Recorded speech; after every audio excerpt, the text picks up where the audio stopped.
Hello everyone, I am Dr. Manal Shishodia. I am a BNS doctor. I want to talk to you about a very important topic जो काफ़ी overlooked हो जाता है, which is mental health condition during and after pregnancy.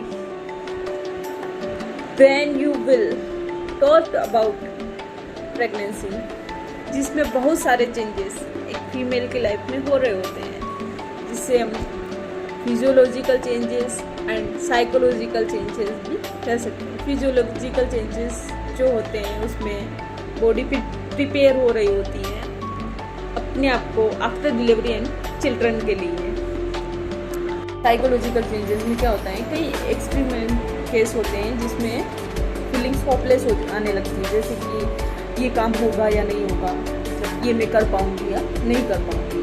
जैसे कि मतलब जैसे आपको बताऊँ कि बच्चा बड़ा हो रहा है तो उसके लिए ये मुझसे होगा या नहीं होगा, मैं इसकी केयर कर पाऊँगी या नहीं कर पाऊँगी, ये साइकोलॉजिकल चेंजेस होते हैं। फिर इसमें क्या होता है, पोस्टपार्टम डिप्रेशन में क्या होता है कि माँ की नींद पूरी नहीं हो पाती है। सबसे बड़ी बात यही होती है, माँ की नींद पूरी नहीं हो पाती।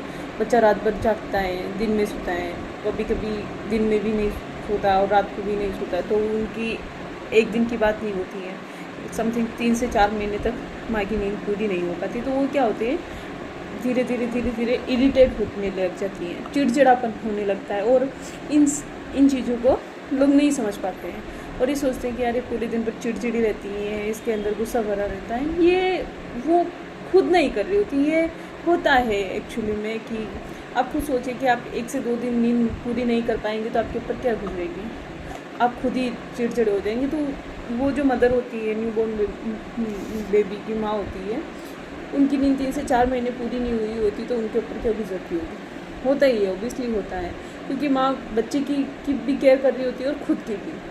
हालांकि माँ कभी खुद की केयर नहीं कर पाती है, बच्चों के ऊपर ही ध्यान देती है, पर जब उनकी नींद पूरी नहीं होती तो वो चिड़चिड़ी हो जाती है और लोग ये सोचते हैं इससे क्या बात करें, ये पूरे दिन पर चिड़चिड़ी रहती है, बेवकूफ़ हो गई, ये पागल, ऐसा सोचने लग जाते हैं।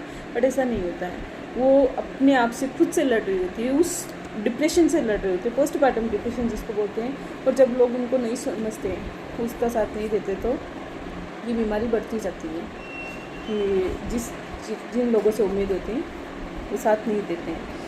तो हम आज इसी के बारे में जानेंगे। अगर आपको इसका सॉल्यूशन क्या निकालना है, इस पोस्टपार्टम प्रेगनेंसी डिप्रेशन से अपने को कैसे बाहर आना है, इसके लिए आप मुझे कमेंट कीजिए। इसका निवारण मैं बताऊंगी, इसका सॉल्यूशन क्या है उसका मैं नेक्स्ट वीडियो में बताऊंगी।